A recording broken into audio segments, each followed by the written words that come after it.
All right, it took me 3 days to send you this, but That's called broccoli. Little tiny trees.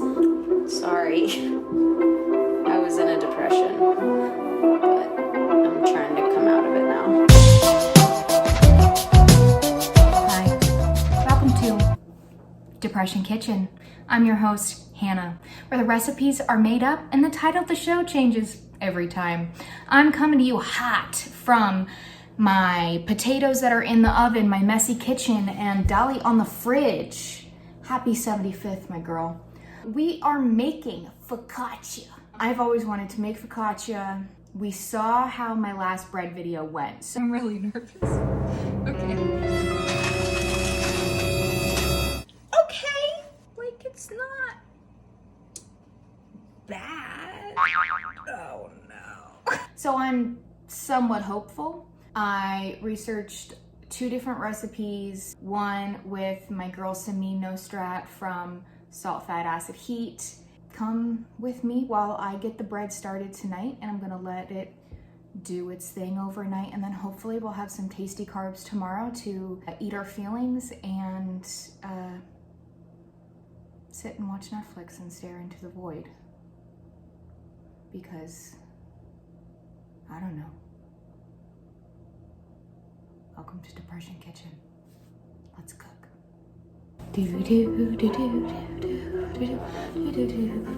Sorry. I was in a depression, but I'm trying to come out of it now. This is going great.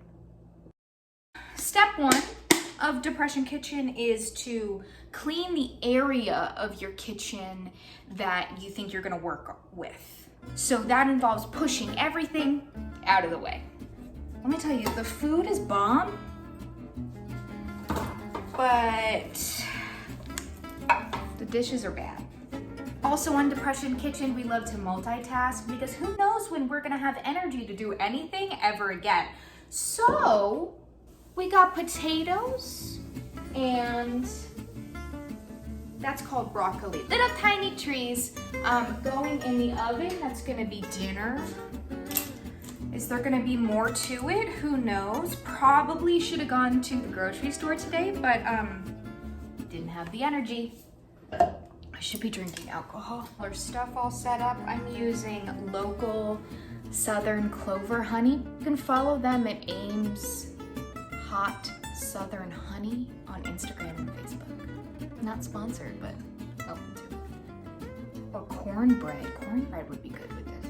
So we're gonna start with 2.5 cups of lukewarm water.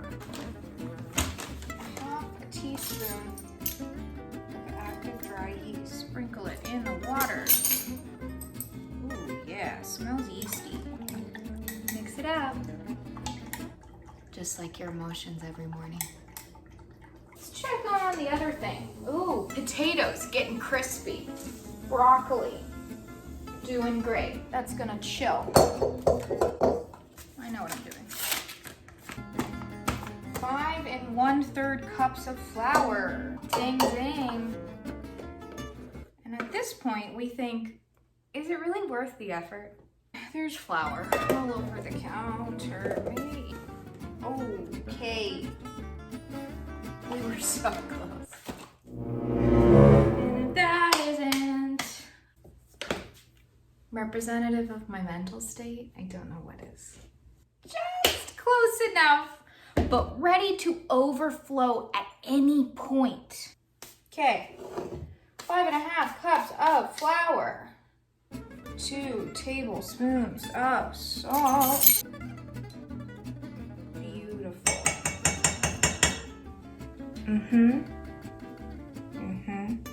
Is this a mistake? Could I have double checked the recipe? Yes. There's gonna be honey all over this bowl. As Samin would say, use your tools, which are your hands. And just like mental health, folks, slow and steady wins the race. Does it? Who knows at this point?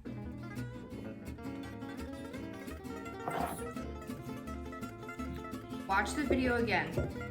They put the olive oil in after it's all incorporated.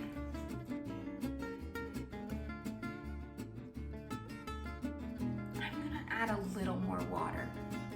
Just a smidge. Almost like a teaspoon of water. I did so much though. Now for the part that makes it tasty. 1/4 cup of olive oil. Oh yeah. Yeah, buddy.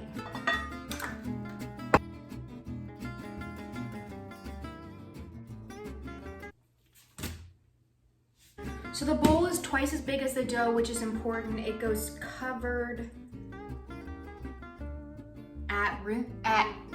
in the fridge for 12 to 14 hours, maybe at room temperature. I'll check and get back to you. I don't know what I'm doing. I never said I did. Potatoes are ready. They have nothing to do with this recipe. Broccoli is gonna come out too. So now we are going into day 2 of Depression Kitchen. Sad levels were a little higher on day 2 than they were on day 1. It was harder for me to put on a more presentable, camera-ready face, and I decided that's okay, hence the name of the show. I let the bread rise for close to 24 hours, which is pushing the rise time a bit, but spoiler alert, it turned out fine. The oven is preheated to 450, and we're going to prep the sheet tray with some delicious olive oil. Plop the dough on the tray and spread it out gently, making sure not to pull too hard. It will not expand to the edges quite yet, and then let it rise for another 15 to 20 minutes. You're going to repeat this process 2 times in total. So that is stretch, rise, and then brine time. Before we get to the brine, while we're sitting here watching me finesse the dough, let me tell you a little bit about why I started this series. I want to show you the messy and fun side of being in the kitchen. Anyone who has shared a kitchen with me knows that I am not the most organized and neat cook. Cooking doesn't have to be perfect, and the stakes are not that high. I want to show you that you can experiment and make mistakes. Next, the fun part. Dimple the dough with your fingers like you're playing the piano, pressing them all the way down almost to the bottom of the tray. Then pour the brine, which is made up of 1/3 cup of water and 5 grams of salt, over the dough. Spread it out and let it sit for 10 minutes. Make sure to spread out the brine and add more olive oil, then sprinkle with flaky salt. In she goes for 20 minutes.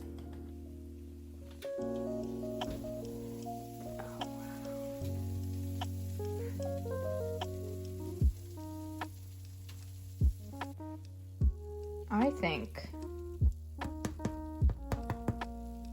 she's the most beautiful thing I've ever seen.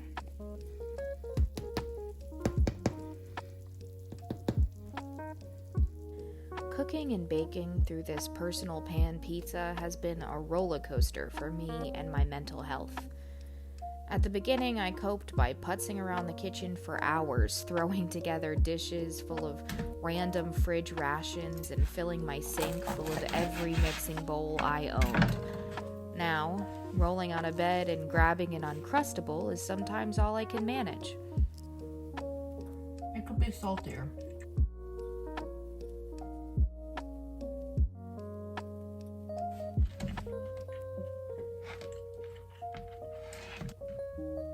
It's a pan of bread for me to eat for the week. Or really the weekend, let's be honest. Everything's really tough right now, and I just wanted to do a little video to connect with people and to inspire you to just get in your kitchen and cook something. It doesn't have to be fancy. It can be like I did last night and do broccoli and potatoes in the oven. And that took me 2 seconds to chop up. Just remember to take care of yourself. I'm trying to remind myself of that. Sorry. I was in a depression. I don't have money to buy a scale. I'm just talking to myself at this point.